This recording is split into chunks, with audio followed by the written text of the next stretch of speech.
Time to move? Skip the hassles of selling during the holiday season and sell your home directly to Open Door. Request an all-cash offer in minutes, close, and get paid in days. You can even pick your close date so you can move after New Year's. Start your move at opendoor.com or download the Open Door app. Open Door is represented by Open Door Brokerage Inc., license 02061130 in California, and Open Door Brokerage LLC in its other markets. Terms and conditions apply. Prep for Thanksgiving at Whole Foods Market. Save now on no antibiotics ever frozen whole turkey, just $1.49 a pound with Prime. Sales on brie and select seafood appetizers help get things started. For sides, go with wallet-happy favorites from 365 by Whole Foods Market. And finish with decadent desserts from the bakery. Or get your whole spread catered. Just order early. Get Thanksgiving ready at Whole Foods Market. Terms apply. In 2019, director Bong Joon-ho and star Song Kang-ho gave the world a beautifully dark inspection into the class warfare going on in Korea. In 2024, we come out of the basement to finish out a flight of 5 BTAC samples. The film is Parasite. The whiskey is Eagle Rare 17. And we'll review them both. This is the Film and Whiskey Podcast.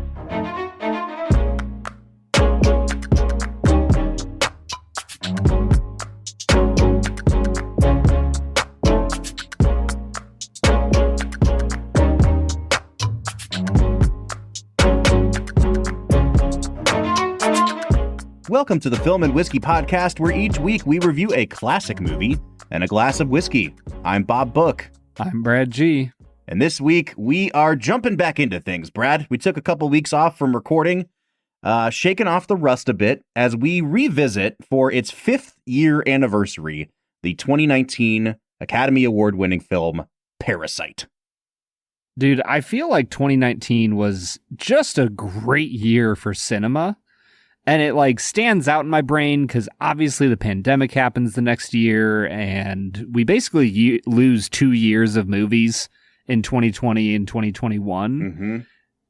And yet I still feel like the 2019 year of movies was 2 years ago. Oh, absolutely. Even saying that it was 5 years ago is okay. Yeah. Come on. That can't be real. And yet, in some ways, it does feel like 5 years. We recently did a review of Avengers Endgame, and it's the 5th year anniversary of that film as well.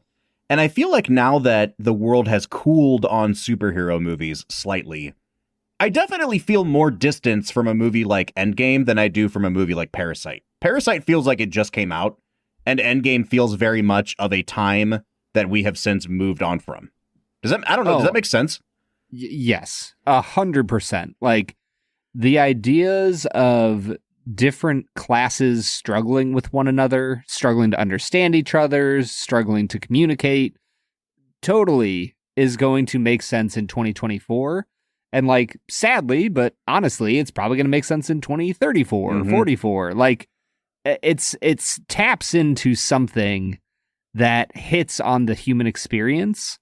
Whereas superheroes are literally not the human experience. And that, folks, is the hard-hitting analysis that you come to us for. So if this is your first time joining us, welcome to Film and Whiskey. We watch movies and we drink whiskey. It's a pretty self-explanatory podcast. This season, what we're doing is we're looking at films from the last 20 years, and we're asking the question, does this film deserve to be considered a modern classic? Now, how did we settle on the films we're reviewing this season? They have to be part of IMDb or Letterboxd's top 250. They have to have grossed $100 million in the US or been nominated for Best Picture. I am pretty sure Parasite did all of them except gross 100 mil, and that's pretty darn impressive, Brad. I mean, who knows why this didn't gross 100 mil in the US, Bob? I know. Famously, Brad, if there's anything Americans are known for, it is their receptivity to other cultures and languages, willingness to engage in art from beyond our own boundaries. So, I mean, just the fact that the average American knows 3.27 languages. Yeah. So yeah, it's flabbergasting to me that this didn't make 100 million. Okay, let's kind of start there, even before we get into anything else. So this is one of the few films we've done on the show that is a foreign language film. We had a run there for a little bit with Kurosawa, but aside from that, there's only been a handful. And so we're jumping into, I guess, one of the more recent examples of an international film that really made a splash in the US. This was the first film ever in a non-English language to win Best Picture.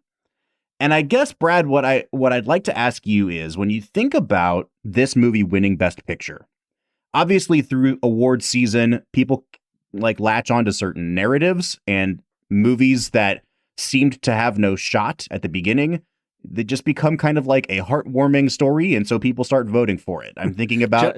Go ahead. Sorry. Just like the storyline of Parasite. Well, I'm thinking about, Everything Everywhere All at Once really captured people's hearts a couple of years ago. The year prior to that, that little movie Coda just kind of went on a run there. When you think about this movie winning Oscars, why do you think it captured the hearts of Oscar voters? Does it have anything to do with the Academy makeup kind of being sent topsy-turvy over the last decade? Is it just younger and a more diverse body of voters now? Like, why do you think this became the first foreign language film to win Best Picture? I mean, I think it's a combination of things. I'm curious, when does voting for, like, I know that there's voting for who will be a nominee, and then eventually there's voting on the winners. Like, when does the voting happen? Does it happen before the awards season, or can the winning of other awards kind of influence what happens at the Academy? Both and. So there's like a document that the Academy puts out at the end of every year that is just a list of every film that's eligible for awards. So you have like your pool of 400 movies or whatever. A lot of categories, especially if they're like smaller and guild based, they'll have a short list. Like, hey, the guild put forth these 15 movies, and that's your pool to choose the nominees from now. It doesn't work like that. What would be like a guild like that would do that? I think like original score or cinematography. Don't quote me on those, but like that level of award is kind of what you would see there. It doesn't work that way with Best Picture, but voting happens for the nominations in early January, so you want to kind of get your foot in the door. And then once you lock in that Best Picture nomination, it's like off to the races. And then awards you pick up along the way absolutely fuel that campaign. Okay. Yeah, so I would say Parasite probably benefited from a lot of that. As it became more well seen by the Oscar body, I would imagine that helped. Honestly, Bob, I think the reason this became the first foreign language film to win Best Picture is because it feels absolutely accessible to an American audience. Mm-hmm. Like, there's moments throughout this film, this was my second time watching it, where I found myself recognizing, like, they're saying something here that isn't totally translating through the subtitles, and I'm curious what the deeper meaning is, right? Like there's moments throughout any foreign language film where that will be true, but those moments were few and far between. And there was so much of this movie that felt familiar to an American audience, from the cinematography to the lighting to the horror elements of the movie. The musical choices did not feel in any way strange. Like it's a lot of classical music. I just think that the way this movie was made, especially being from a director who gave us something like Snowpiercer, which is an American film, right? Mm-hmm. I think he just knew the right buttons to push to hit the Korean audiences as well as the American audience. 100%. Couldn't have said it better myself. And I think on that note, it's time for us to get into our first segment of the day, which we call Brad Explains. Brad's gonna give us the movie plot with only 60 seconds ticking on the clock. So let's go ahead and hear your take with this little segment that we call Brad Explains. Brad Explains is the part of the show where Brad breaks down the plot of the film that he has just seen, often for the first time. Brad, this is at least your second time seeing Parasite, because I know that you went out and bought it on a Criterion Barnes & Noble sale after seeing it the first time, right? I sure did. So is this watch number 2 or more than that? This is watch number 2. I hadn't watched it after buying it, partially because I knew that we would get to it eventually on the podcast. So yeah, I waited, and I am glad that I did, because this is a great movie, Bob. Brad, I'm excited to dive into this one. I have a feeling that you and I are going to diverge on a couple things today, but I also want you to help me parse out why I feel the way I do. So before we get into all that, it's time for you to spoil this movie. Folks, if you have not seen Parasite, even Brad telling you what happens in the movie does not do justice. You got to just go watch it, experience whatever the hell this is, and then come back and listen to the rest of the episode. Brad, you have 60 seconds on the clock, and go. Parasite is a film about a poor family. I believe their last name is Kim. Mm-hmm.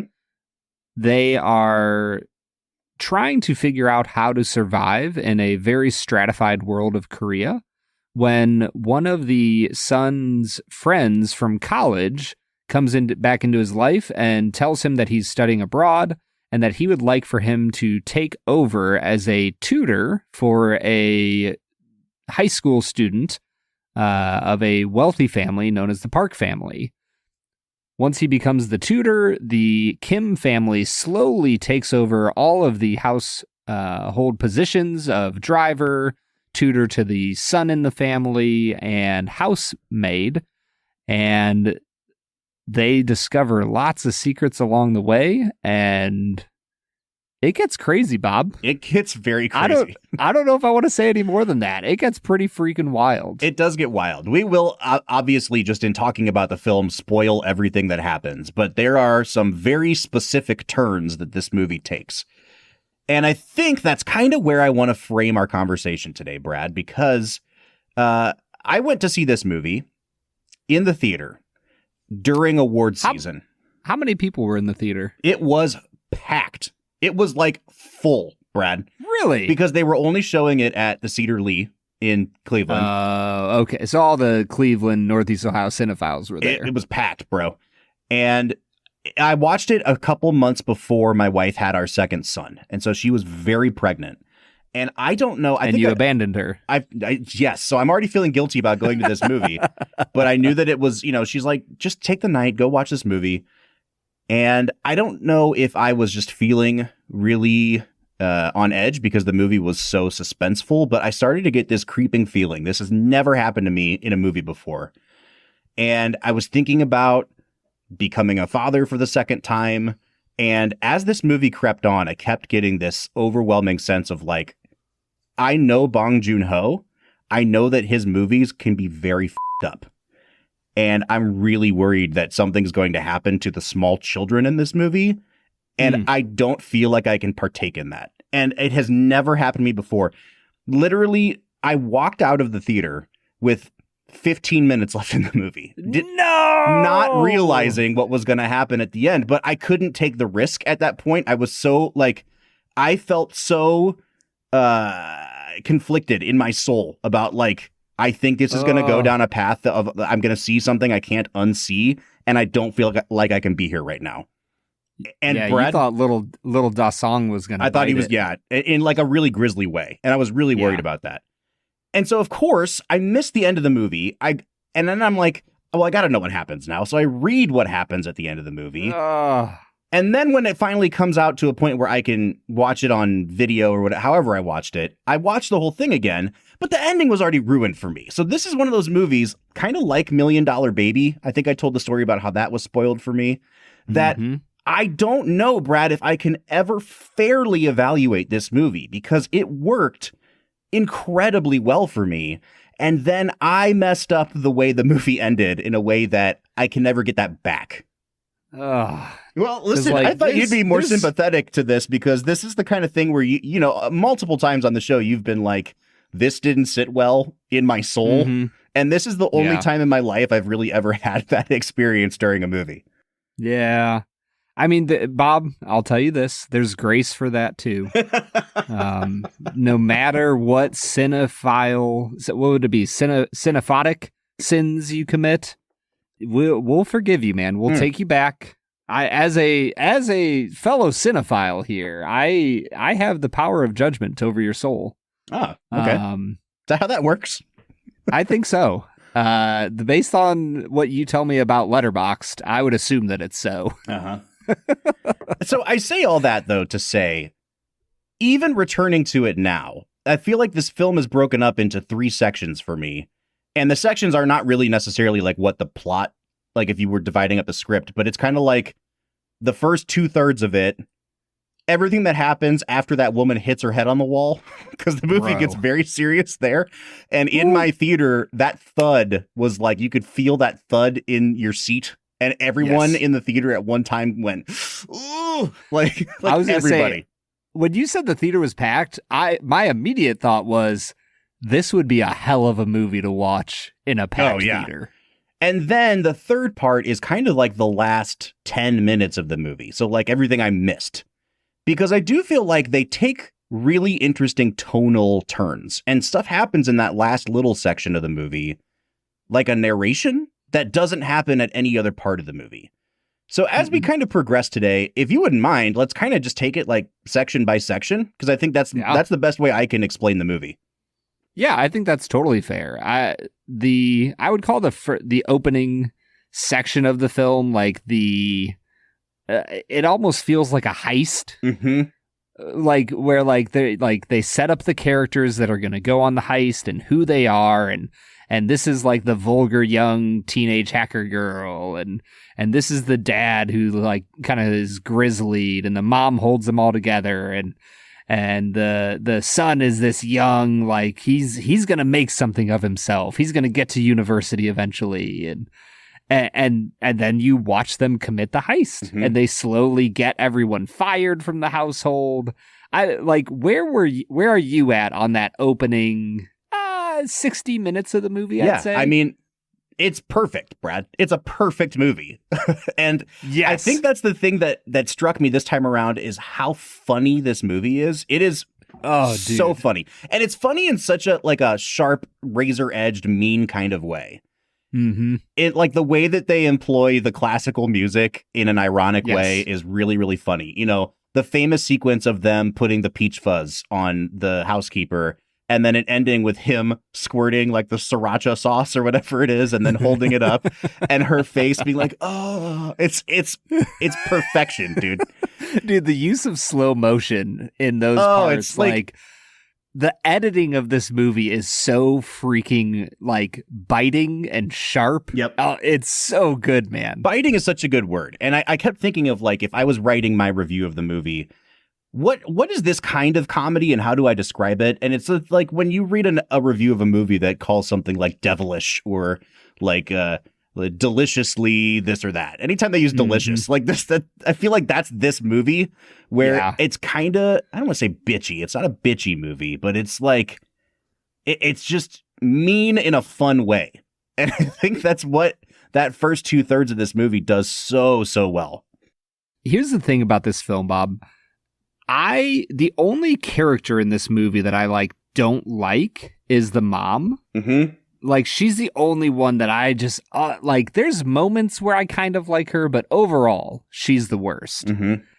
Every single other character in this movie, they all do horrific things, terrible things, especially the dad. Like the way he carries himself, like he's just a lazy schlub who murders a guy at the end of the movie. And yet I find myself, I just really like all of these characters. Oh, 100%. I like the Park family. I like the Kim family. And I don't know how he did that as a director. I don't know how Bong Joon-ho did that, because you shouldn't like any of them. And yet, despite all of the meanness, despite the mean gaze that the camera is towards all of these characters, I still like them all.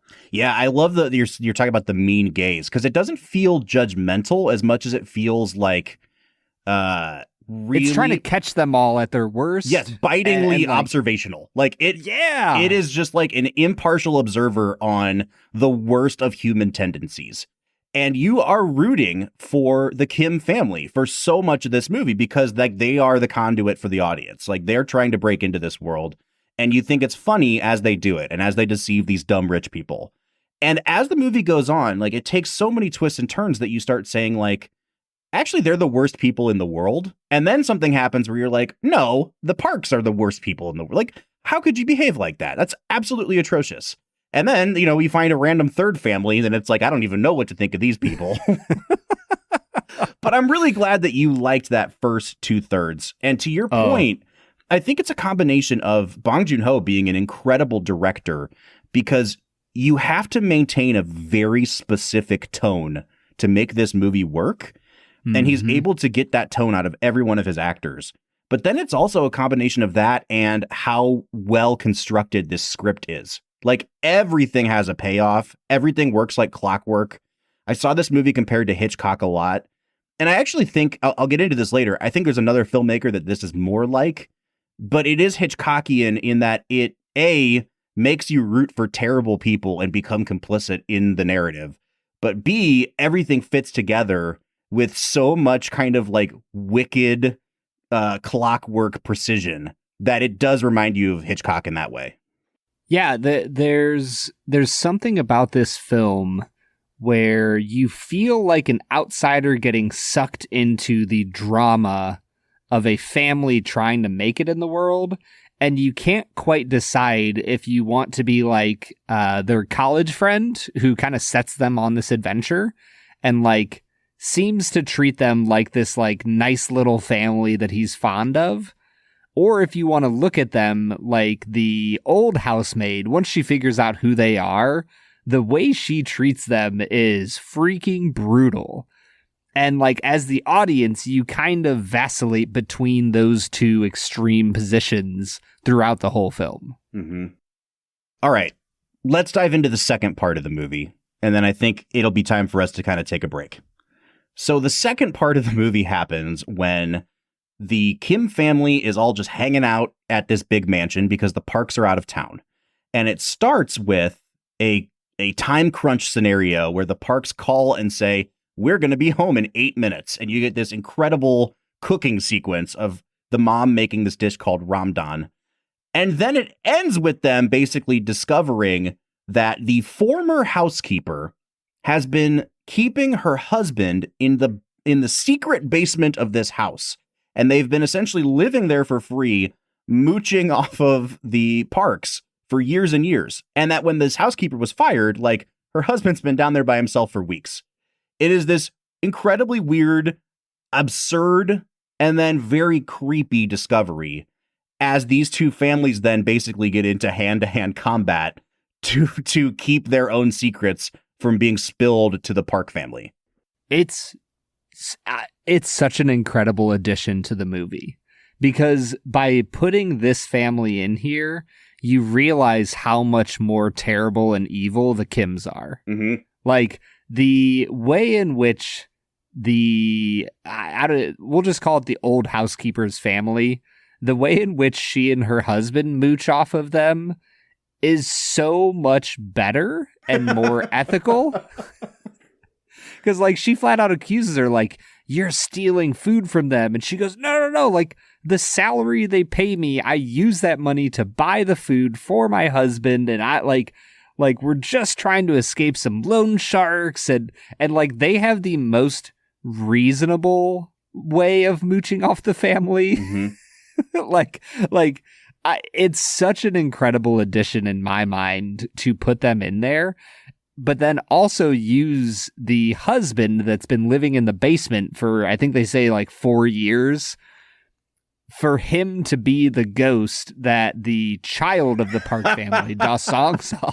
Bro, it is simultaneously the scariest thing I've ever seen and also really hilarious. It's so funny when you see his head pop up as this kid's eating cake.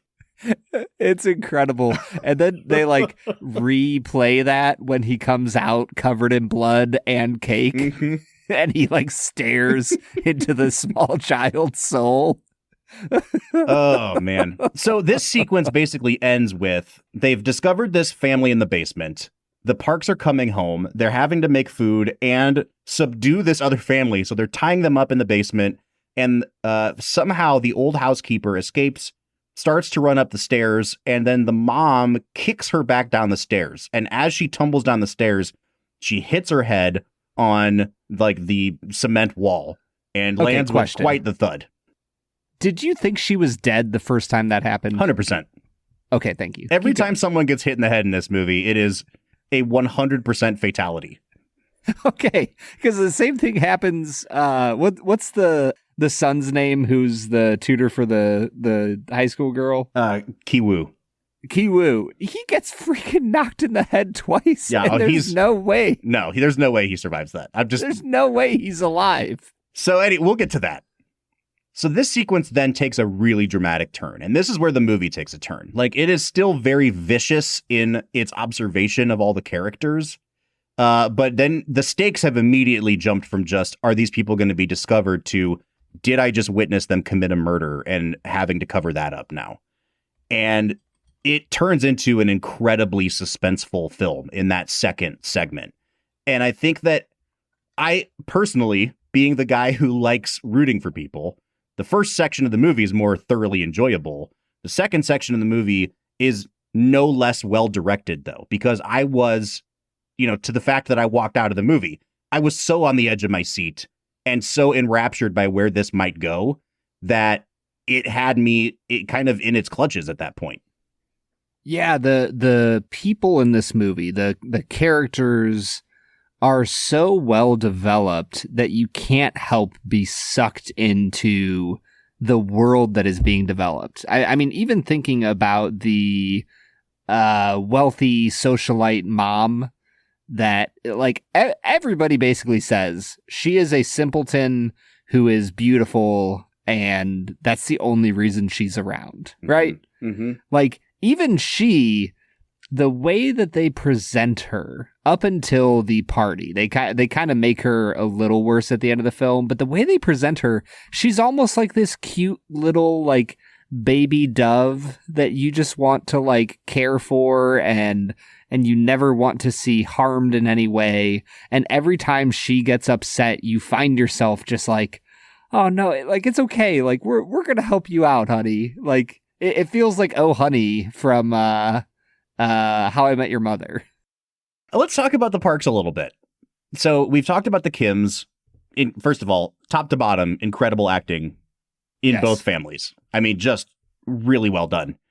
The Park family is so interesting because you don't learn a lot about them. Even throughout the course of the movie, you don't learn a lot about them other than they're just like rich and kind of detached from the social hierarchy of the world.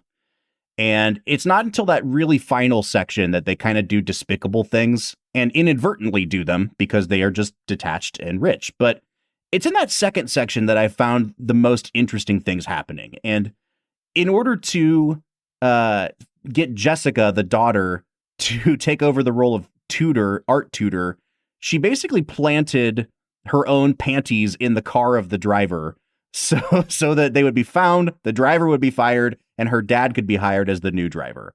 And you find out in the middle of the movie that these rich people have kept this pair of panties, like as evidence. But then when they're like by themselves and they're sexually fantasizing to get themselves aroused, what they're fantasizing about is basically being poor people.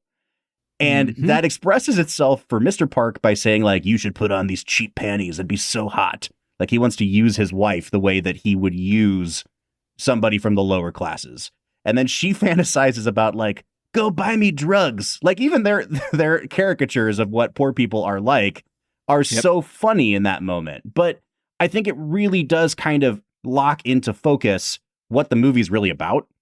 And it doesn't hurt that at the same time, in the context of the movie, the Kim family is literally hiding under their dining room table, having to listen to this entire exchange.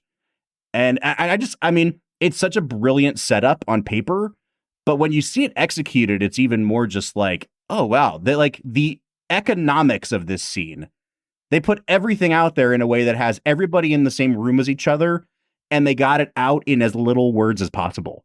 It's that moment where people from different classes wonder what someone says about them when they leave the room. Mm-hmm.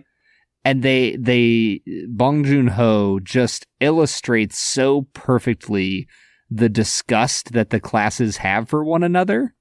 Like the way in which the Kim family is talking about the Park family when they're like gorging on their food. It's just incredible. And I think that's what I love about this movie is that it cuts deeply against the poor and the wealthy alike. Mm-hmm.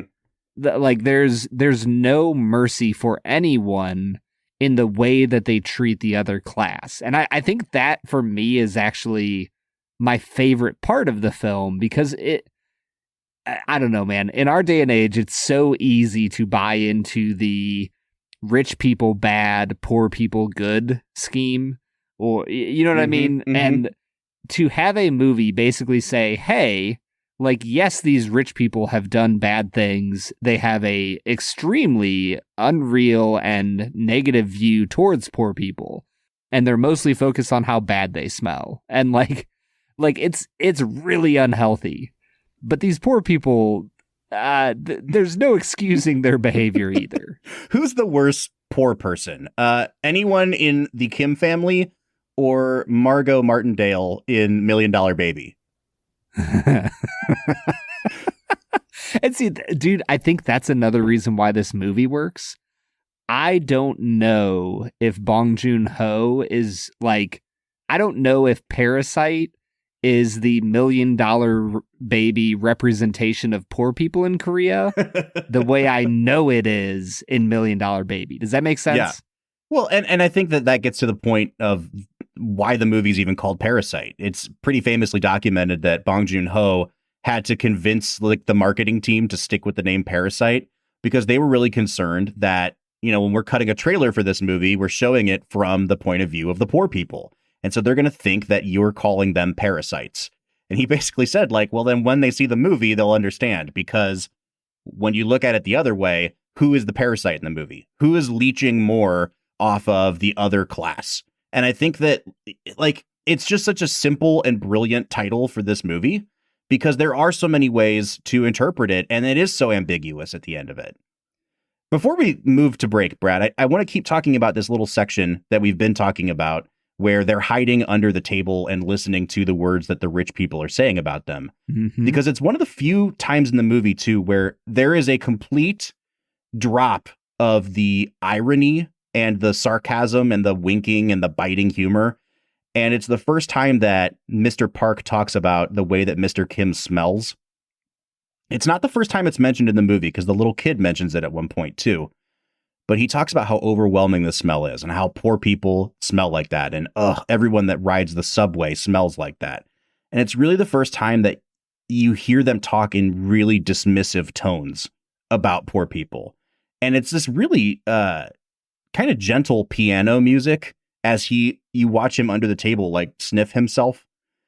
And I just found that to be really touching. Honestly, like I really appreciated that Bong Joon-ho didn't try to do something snarky in that moment because you needed to understand how deeply that cut Mr. Kim, because it really sets the trajectory for the end of the movie. That specific action of rich people thinking poor people smell is what gets us to the end of the movie. Yeah, I mean, it cuts to the core of the human experience. Mm-hmm. Like, whether we know it or not, like, smell is the most powerful and evocative of our senses.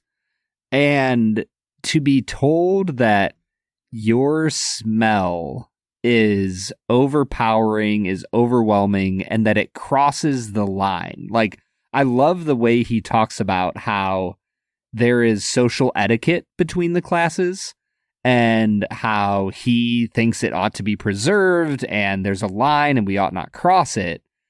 But there's something about the poor that they can't help but cross the line. Like, their very essence, their smell crosses the line and they can't do anything about it. Like, that is such a brutal thing to say. Like, there's so much going on here, pointing out how humans left to their own devices will inherently stratify the world, will create boundaries and lines that ought not be crossed. Mm-hmm. And we as humans ought to say, F the lines, you're a human being. I ought to love you and care for you and help you better your life, no matter how you smell. Specifically, no matter how you smell. Yeah, I mean, it's just a reality, Bob. The smells are real. They really are, man. Well, now that you've kind of cast this vision for what humanity can be like and how we shouldn't stratify ourselves, let's go drink some whiskey that costs $1,700. What do you say, man? Ready. Let's dive back into BTAC, as all of the common folk do. I'm going to go find a poor person and spit the BTAC on them. How about that, Bob? Let's get to it, Brad. So, you want to be a marketer. It's easy. You just have to score a ton of leads and figure out a way to turn them all into customers. Plus, manage a dozen channels, write a million blogs, and launch 100 campaigns all at once. When that's done, simply make your socials go viral and bring in record profits. No sweat. Okay, fine. It's a lot of sweat. But with HubSpot's AI-powered marketing tools, launching benchmark-breaking campaigns is easier than ever. Get started at HubSpot.com/marketers.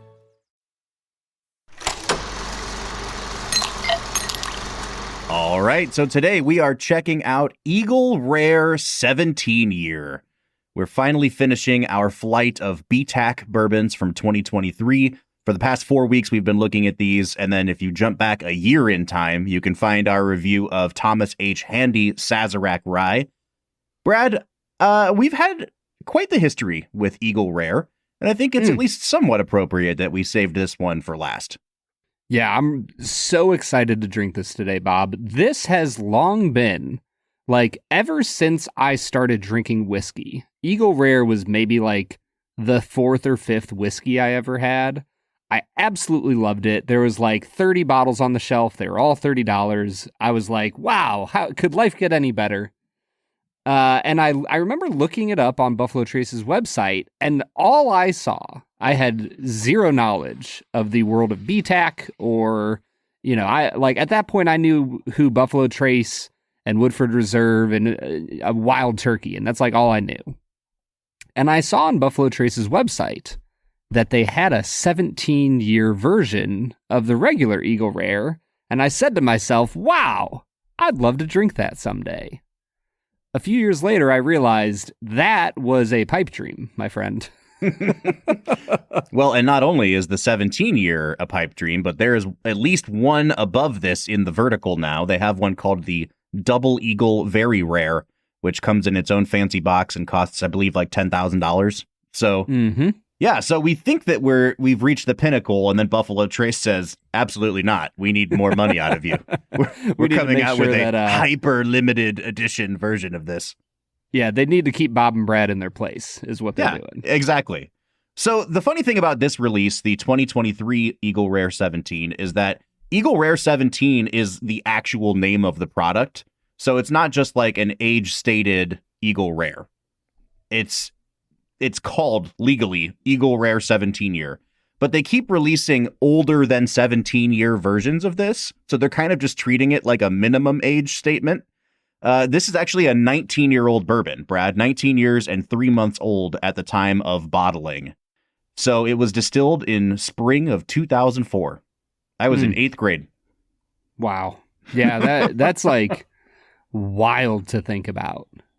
Yeah, 100%, dude. All right, man, let's dive into this. So Eagle Rare, 17 year. The mash bill on Eagle Rare has always been undisclosed. We've talked about Eagle Rare a couple times on the podcast. This is the same product that is just older.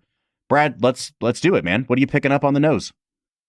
This has some beautiful complexity on the nose, mostly hovering in the rich sweetness categories. Mm-hmm. I got some buttercream, there's brown sugar, caramel, vanilla. It's got a really nice bubblegum thing going on. And then the longer I sat with it, the more I got really beautiful maraschino cherries. I was a huge fan of this nose. It's got all sorts of richness. There's a little bit of the oakiness, a little bit of pepper coming through. for me, this is a 9.5 out of 10 nose. I'm going to give it a 9 out of 10. I agree with every single one of your tasting notes. I think the only thing is that it's impossible to divorce like my knowledge of how expensive this is and how difficult it is to obtain from the actual tasting experience. I'm trying my best. But like, as I nose it, I'm like, is this a $1,500 whiskey or is this just a really good classic bourbon? And I think it's kind of just that. You know what I mean? Like, it is Bob Book's platonic ideal of what bourbon should smell like. Mm-hmm. But it doesn't smell like a mortgage payment. Do you know what I'm saying? Like, I don't know, man. I might foreclose on my house for this. Oh, all right. Well, you do you, man. I like being housed. So it's just going to be a 9 out of 10 for me. And then we're getting around to the taste here, Brad. I'm actually tasting it live. You've already tried it. So while I give it a sip, why don't you give us your notes? This is a cacophony of beauty and wonder. There's bubblegum really prominently for me. It has really nice almond flavors. The vanilla is like a really fresh vanilla bean. It's oaky. It's caramely. It almost turns into like a caramel fudge combo that I really like. And the longer I sit with it, the second and third sips, I really got like a nice sweet mint flavor that I'm guessing there's a little bit of a rye presence in this whiskey. Mm-hmm. I think that this has all of the richness that you want out of a bourbon with a little bit of complexity from those additional flavors. I'm not at a 10 out of 10, but very close. I'm going to stick at a 9.5 here for the palate. Yeah, this is definitely not nearly as sweet on the palate as it led on the nose. Tons of mint notes here. I think you're right. This really leans black pepper heavy. I actually had to take 2 sips of it to get a really good sense of what kind of whiskey this is. I think the oak really does take over on the front of the palate. And it's not until you like really go to swallow it that some of that sweetness creeps in. And it does remind me a little bit of like a vanilla buttercream. It has that like super rich, decadent sweetness to it, but kind of at the very back end. I like it. I think it has that viscosity that you noticed in the George T. Stagg that I didn't get, which is really funny because this is a much, much lower proof whiskey than that George T. Stagg was. I like this. It's not knocking my socks off. I'm going to give it an 8 out of 10. The finish, you get fresh leather. There's almost a bit of like a cedar flavor to me. It brings around the cherries that I got on the nose. There's black pepper. It continues to stick in that vanilla lane. I, once again, really, really, really like this whiskey. I'm going to give it a 9 out of 10 on the finish. I think that your tasting notes have been absolutely on point today. I don't know. I feel like I'm not bringing anything to the table today because I don't really have much more to offer than you do. I guess what I'm going to say, even before I give a score here, Brad, is like, you've now tried Eagle Rare at 17 years old, technically 19 years old.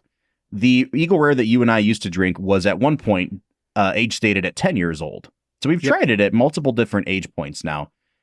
Is 17/19 the right age statement for this, or has this tipped into something that is, I don't want to say beyond repair, but like, do you know what I'm saying? Like, have we reached the point of no return with the oakiness here? I don't think it's over oaked. I think that there is some oakiness to it. It gets a little bit funky throughout the experience, but never in a way that's overwhelming. I actually think, I'll tip into my balance score here. I actually think that for the hyper-aged bourbon products and rye that we get on BTAC, I think this is incredibly well balanced. There's a lot of good flavors. The oakiness isn't overwhelming. I think that it could be a little bit higher in proof point and bring out some more flavor. So that's going to dock it a little bit for me, but I'm going to give it a 9 out of 10 on balance. I do think that the finish is the best part of this experience. It really does kind of roll back up your tongue with those caramel notes, tons of brown sugar. I do get that pink bubblegum kind of dustiness a little bit as well. I'm going to give it a 9 out of 10 on the finish. I'm going to give it an 8.5 on the balance. So even before we get to the value score, I'm at a 34.5 out of 40. A really good whiskey. that we now have to consider the price for. Mm-hmm. Now, again, this product used to be released at 90 proof. Back in 2018, they upped that to 101 proof. So this is not as low in proof as that Sazerac that we tried a couple weeks ago, Brad. However, it is right there with the Sazerac and probably even above that in terms of how much it costs. I'm seeing it all over the place online for $1,700, $1,500. This is really firmly in that luxury bourbon category. Mm-hmm. I will say that this ranks a little bit lower among the 5 BTACs for me that we've had in this lineup. And I would not ever be tempted to spend 4 figures on this whiskey. That said, that's not really what we're asking here. We're asking, like, does this justify being a luxury bourbon? And I'd like to hear what you think on that front. I mean, looking back at the other releases that we've drank, the only one that I have given a good score on value is the George T. Stag. And I definitely stand by that. I think it's incredible. I think that in the world of luxury whiskey, this one comes pretty close to being worth the tag of luxury. I would give it an 8.5 on value.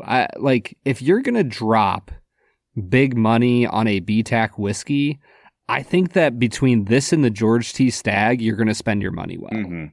Yeah, I'm trying to remember. We tried that Thomas H. Handy literally a year ago. Yeah. We did say that it wasn't as good as the prior time that we had it, which I think was the 2018 or 2019 release. Mm-hmm. If I had to just rank these off the top of my head by gut feeling, I think I would go Weller. Weller was fantastic for me. Then the Stag. And then I'd probably say the Handy, the Eagle Rare, and then the Sazerac Rye. That would be my 5. So this, like I said, I'm a little cooler on this one, man. Dude, it's so good, man. Well, what's your gut reaction listing of the 5? I think I would probably go the Stag, the Eagle Rare. Oh. Dude, this Eagle Rare is so good. It's okay. It's pretty good. The Handy, and I don't know. The last 2 I think are interchangeable. Wow, I didn't realize you were that cool on the Weller. Okay, so Brad and I have very different palates, and I think that's what you get here when you're looking at BTAC. The Stag is definitely the consensus choice, I would say, even though it was a huge step below Weller for me in particular. We still haven't given it a value score. I think I will stick at my baseline score of 5 out of 10 for all these. The only one that I felt like truly wasn't justified was that Sazerac Rye, which I gave a 3 to on value. So if you're in the market for this, you're going to buy it no matter what I say is the value of it. So I think that's where I kind of just say, all right, then it's a 5. And that brings me to a 39.5 out of 50. I am coming in decently higher than you at a 45.5 out of 50. So you have surpassed the 90 out of 100 mark. That's right. I'm at a 91 out of 100. Dang. All right, that's taking us to a 42.5 out of 50, or an 85 out of 100 on average. This is a darn good whiskey. Like I said, I think it's in that bottom tier of the 5 for me, but it might be among Brad's favorites. Yeah, 100%. I think that Eagle Rare at any level is going to be worth it. Now, the Double Eagle Very Rare, I can't speak to. If the whiskey gods want to bestow some of that juice upon us, then we'll take it. we certainly will. At this point, I would say Eagle Rare continues to be one of my favorite brands in the world of whiskey. Yeah, and that's how I am with Weller. It's like I get really mad at Weller, and then every time I try a Weller product, I'm like, damn it. Come crawling right back. Yeah, it's like, it is justified, man. All right, dude, what do you say we get back into talking about Parasite? Justified class warfare. Mm. Let's get to it, man. All right, everybody, that was Eagle Rare 17, a 19-year-old whiskey that knocked my socks off at the very least. It was good. It was a good whiskey. Oh, it was dude, William LaRue Weller. As we're recording this, the Ohio Liquor Fall Bottle Lottery just went off. Mm-hmm. And they are, what's the word I'm looking for? You have a chance to win a bottle of this. So I am very hopeful. I signed myself up, my wife up. I've got a few of my friends signed up for it. We'll see if we can win some Pappy or BTAC. Well, good luck with that, man. I don't think anyone else has ever won that before. So do you think that nobody actually wins it? Like the entire list that they put out is just a giant fabrication. It's a sham. No, I don't think that. By the Park family. Yes, exactly. All right, dude. It is time for us to get into our game for the day. It's a game that we call Two Facts and a Falsehood. Brad is gonna try to stump you both to all right and what is wrong. Two facts and a falsehood. Two Facts and a Falsehood is the part of the show where Brad presents me with 3 items as fact about the making of this movie, one of which is a complete fabrication, and I have to guess which one that is. I have started off the season very strong, Brad. I am at 5-0. However, the Parks of the Film and Whiskey game. It's one of those things where, like, you know, when a running back is just friggin' plowing through a defense and then they pull him for a little while. And it's like, dude, you got to feed the hot hand here a little bit. Yeah. I'm a little worried that we took 2 weeks off from recording and now I'm just going to shit the bed repeatedly here in Two Facts and a Falsehood. Do you remember Marshawn Lynch just freaking joysticking everybody out of the way when he played for the Bills? I do. And then you remember how they threw it from the 1 yard line? Yep. Yeah. That was with his Seahawks years. And it might have been the best decision that Pete Carroll has ever made. All right. Let's get into Two Facts and a Falsehood, Brad. Hit me with your list of 3. Fact number 1. To create the intense flood scene in the Kim's semi-basement apartment, the production team designed an intricate custom-built water system that allowed them to flood the set with precision, controlling the water levels to match the pacing of the scene while keeping the actors safe. Fact number 2. Ki-woo's job as an at-home tutor was specifically chosen by director Bong Joon-ho after he had observed that, in contemporary South Korea, private tutoring is one of the very few professions where individuals from vastly different social classes can realistically interact. Fact number 3. Editor Jinmo Yang chose to edit Parasite using Final Cut Pro 7, a software that Apple discontinued in 2011. Remarkably, he worked on an old computer that hadn't been updated since 2014. Despite the outdated technology, Yang believed that the software's familiarity allowed him to focus more on the film's intricate pacing and tone, and his unconventional choice paid off, leading to an Oscar nomination in the category of editing. That's awesome. Now, I will say that I have heard that fact before. So I'm going to assume that's true. I don't know, like, how I would possibly have heard that if someone else made up the exact same thing. So I'm going to say 3 is true. 1 and 2 both sound very plausible. Like number 2, yes, tutoring is a place where social strata are crossed. And then remind me of number 1 again. The flood sequence that they custom built. During the flood sequence this time around, I found myself wondering, like, I wonder how they did this set, because they clearly had to make a duplicate of the apartment that they'd used in prior scenes. Mm-hmm. Man, what was the drainage system like in this? And like, I was really, even though I was engrossed in the movie, I was like, man, that had to take a lot of technical know-how. You were sitting there watching just fly come out of that toilet, yeah, and you were like, I wonder how the production team did that. Is it chocolate? What is it? I will say it's really dark poop. It's dark, man. I'm gonna say, I don't know, because see, your fact for number 1 was just like they had to design a very technically precise set.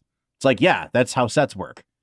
Number 2, yes, that's how tutoring works. So I don't really know.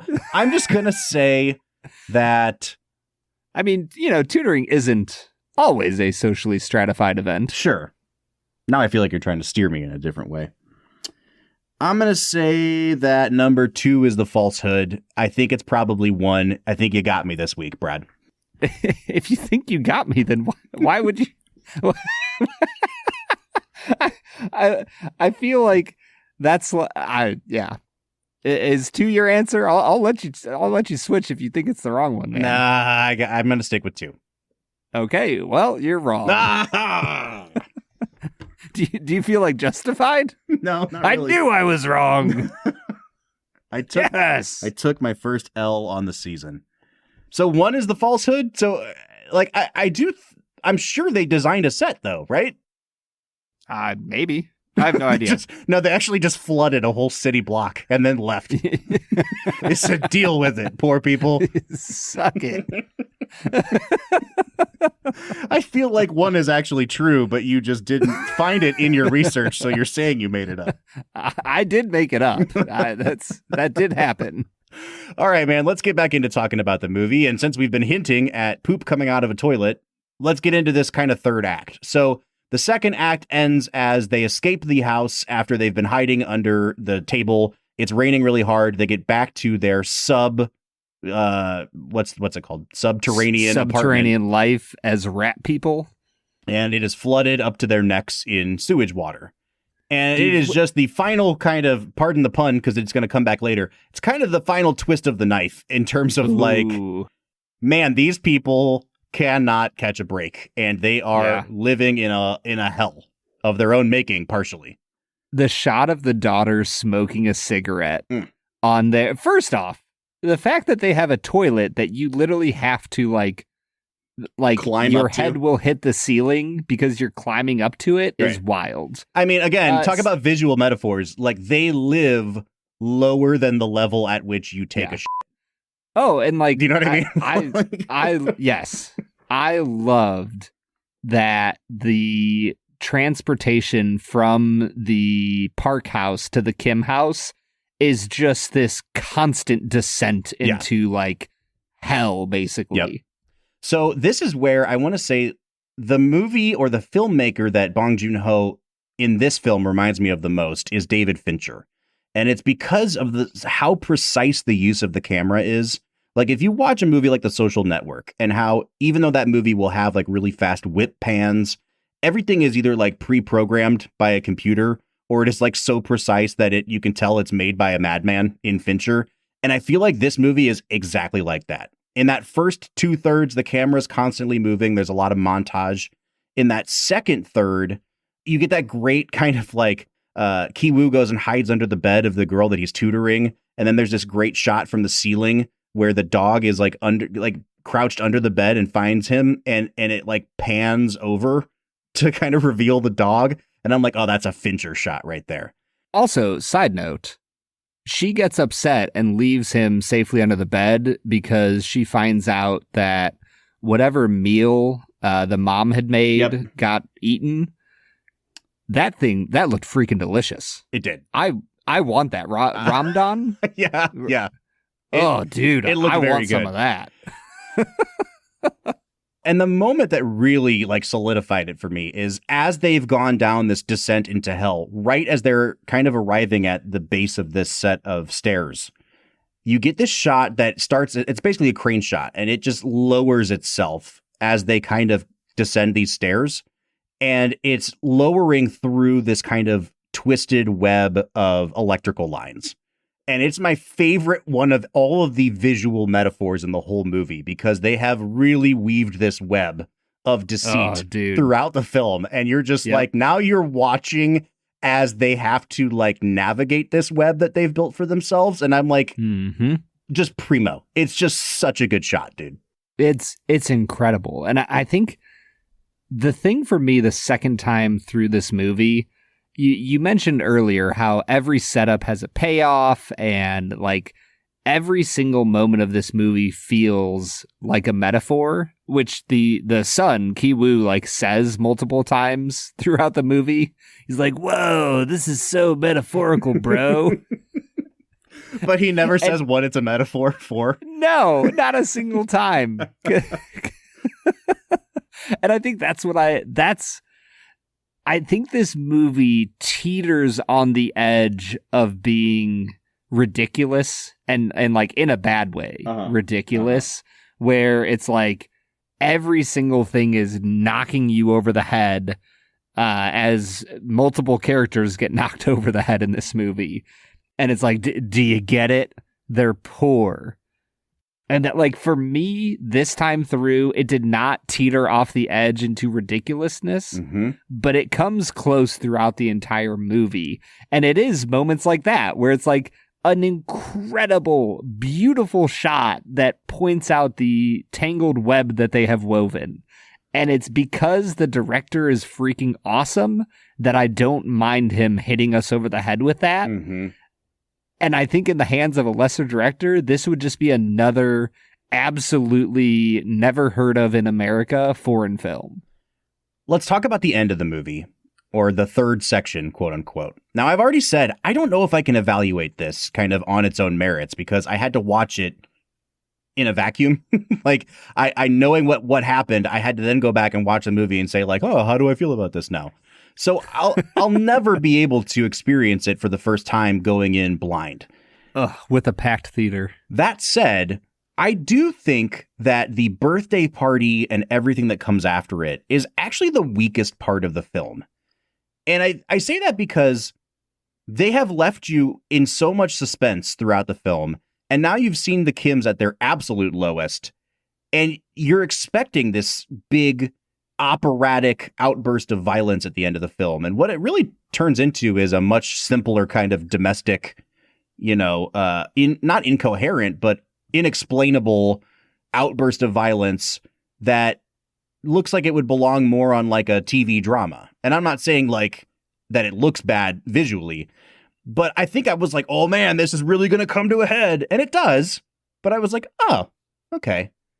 Do you know what I mean? Especially after watching the peach montage and then that incredibly convoluted juggling of the Ramadan sequence. The end of the movie felt a little bit like, okay, this was a good sequence, but it's like at best the third best sequence in this movie. I think that there are a few moments in the final sequence that don't quite work. Like when the dad of the Park family is going to get the keys and he like holds his nose. Oh, yeah. Like that is the only part of this film that felt fake to me. Like every other element of this film felt honest to the human experience of like, this is something that could be done by real humans. That was the only moment for me where I'm like, oh yeah, no, like, nobody would turn their nose up as they're trying to get the thing that will save their son, or at least in their mind and their heart, it's the thing that will save their son. So like that's a little thing that kind of turned me off at the end of the movie.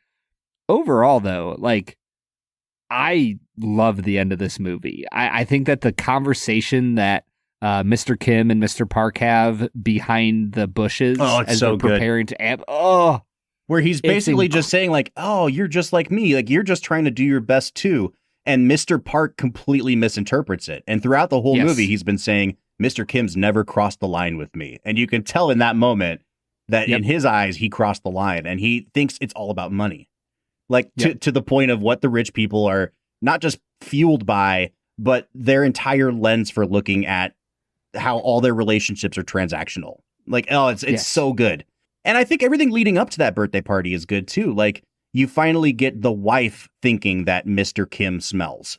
And it's such a mean joke because she's sitting in the back seat with her feet up on the passenger seat, like headrest with no shoes on. She has her feet literally in this guy's face.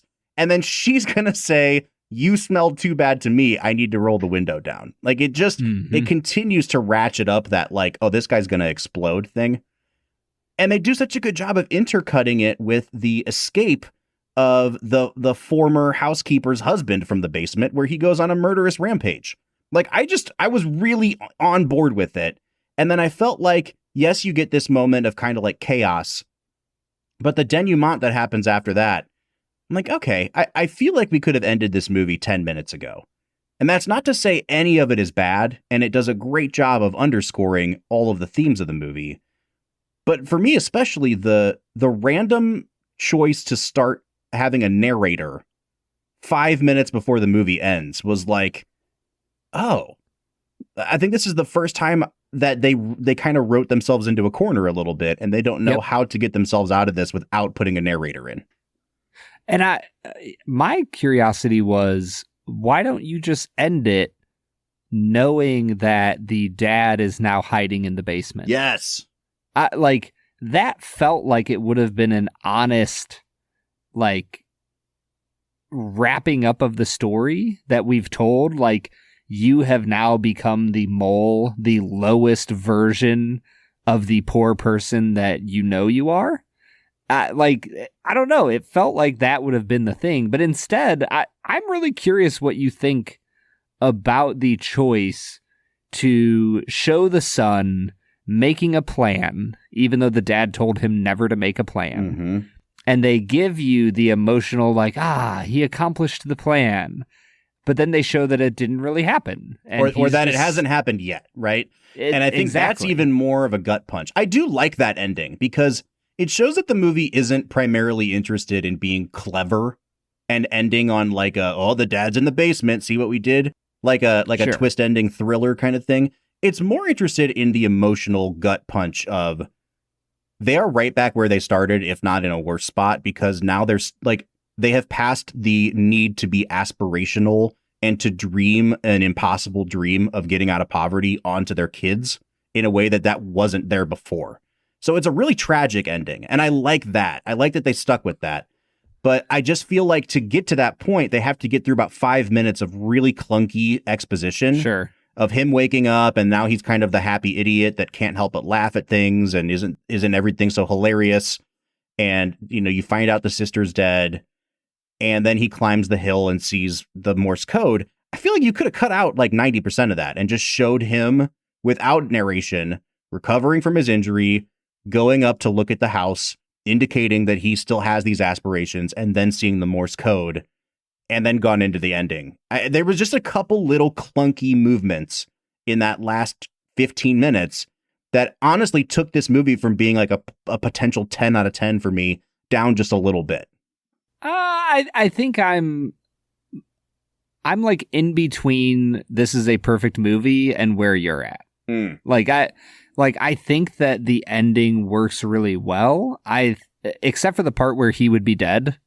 I think we can all agree that getting hit in the head with that rock multiple times meant and the amount of blood that was underneath his head. Well, and the second one where it hits him in the front of the head and it's thrown from a height of like 7 feet. Yes. And hurled at his head. Yes. Very clearly that is a dead man. So if we can set that aside for a moment, I think that the narration works. I think that it almost feels like an epilogue, like reading a book or reading a letter and it's like a PS. Like it almost sets it up as like here's the wrap up of the film. I think my curiosity is like, is the whole point of the movie just to say like the Kims are one step away from becoming the Parks? And like at the end of the movie, what does the son say? He's like, I'm sure I'll get married. I'm sure I'll have kids. That'll all come along the way. But I'm gonna get some bread. Mm-hmm. Like, that's my goal so that I can save you. But I'm going to make money. And that's the only thing I'm going to do. Well, it puts him in a morally lose-lose situation. Either he does accomplish that dream and he becomes morally bankrupt, or he doesn't and his dad dies in a basement somewhere and they're still in squalor. Yes. Like it's a very tragic ending for sure. Yeah. What a brutal movie, man. Well, on that note, Brad, let's get into our final segment of the day, which we call Let's Make It a Double, presented by Blackwood Distilling Company. We're near the end of the episode, so thanks for listening to the Film and Whiskey Show. Let's pair another film with this one, even if it's a struggle. It's our final segment of the day, now let's make it a double. Let's Make It a Double is the part of the show where we pick a movie to pair up with this one to make the perfect double feature. Brad, I feel like I've been talking a lot today. So would you like to go first? Have your moment in the sun before I just bulldoze you with all of my words again? Oh man, I think that I'm going to pair this with a film that like stylistically makes zero sense next to Parasite, because I feel like Parasite is very economical in a lot of ways. and the movie I'm going to mention is not purposefully. I'm going to pair this with The Wolf of Wall Street. Interesting. I think that the reason for me is because of the ending of both films. Like, both of the movies end by saying, hey, like, you just watched what all of these people in this movie did. What's your take? Like, where are you at as an audience member on what just happened in this movie? And I think that this time through watching Parasite, it just popped into my head. I was like, oh, this kind of reminds me of how The Wolf of Wall Street ends. And, you know, obviously both of them are about classes and wealth versus poverty and what people will do to obtain wealth. And I think that there are similar enough themes, but the ending of the film where it like forces the question back on you, the viewer, you know, Parasite, like Ki-woo looks directly into the camera through the fourth wall at you, the viewer. It feels like a very thematically similar ending to both films. Yeah, I'm kind of along similar lines. I'm going to pick a movie that came out in 2018, one of my favorite movies from the last 10 years, and it's a film called The Favorite. It stars Emma Stone and Olivia Colman. It's the one that Olivia Colman wins her Oscar for. It is just like this in that it is really biting, kind of vicious humor with ironic use of classical music. It's all about two would-be social climbers trying to get into the court of Queen Anne and win her favor. And it is, I mean, it's hilarious. It's brutal. And I could not be more entertained by that movie. And it raises the same kind of questions of films like Parasite and The Wolf of Wall Street. So it's The Favorite for me. It's Wolf of Wall Street for Brad. And that was Let's Make It a Double, presented by Blackwood Distilling Company. No matter which film you choose to pair it up with, you can always make it a double with Blackwood Distilling Co. Yeah, and if you are making it a cocktail double, Bob, I made their Rye Rita the other day where dude. I already love margaritas. There was a Mexican restaurant near the house where I lived with Haley when we first got married, in the world famous Barberton, Ohio. Have you ever had El Jalapeño's $10? It's probably like $13 or $14 now, but they're like signature margarita. I have not. I assume it's incredible and large. It's beyond belief delicious because they use like actual fresh oranges and limes for everything. It's so good. I did all of that, but I made it with Blackwood rye. Dude, the toasted rye freaking works in this cocktail. The Rye Rita. I think you can find a recipe for it on their website. If not, just folks, make your preferred margarita mix and use Blackwood's toasted rye. And folks, if you want to try Blackwood for the first time, you can save 5% off of every bottle if you go to bourbonoutfitter.com/filmwhiskey. That's bourbonoutfitter/filmwhiskey. Use our code FILMWHISKEY with an E at checkout, and you will save 5% off of a bottle. Go to bourbonoutfitter.com and give Blackwood a try. Brad, it's time for us to give final scores on this movie. I'm going to be at a 9 out of 10 on this one. I really, really like this movie. I know I ruined it for myself, and I'm feeling like this movie is hitting the ceiling of where it can be, knowing that I ruined it for myself. But I do feel like that last 15 minutes is just a little bit clunky, and it took it from being a possible 10 down to a 9 for me. Yeah, this movie is not perfect, but man, it is so, so close for me. I'm going to give it a 9.5. I think I gave it like an 8.5 after the first time I watched it. But seeing it a second time through, you are right, Bob. The cinematography in this movie is just incredible. I don't know if I've ever seen a movie where the camera felt more impersonal and, like we said, biting, and yet allowed the characters to be so likable. I was just blown away by that this time through. It's a 9.5 for me.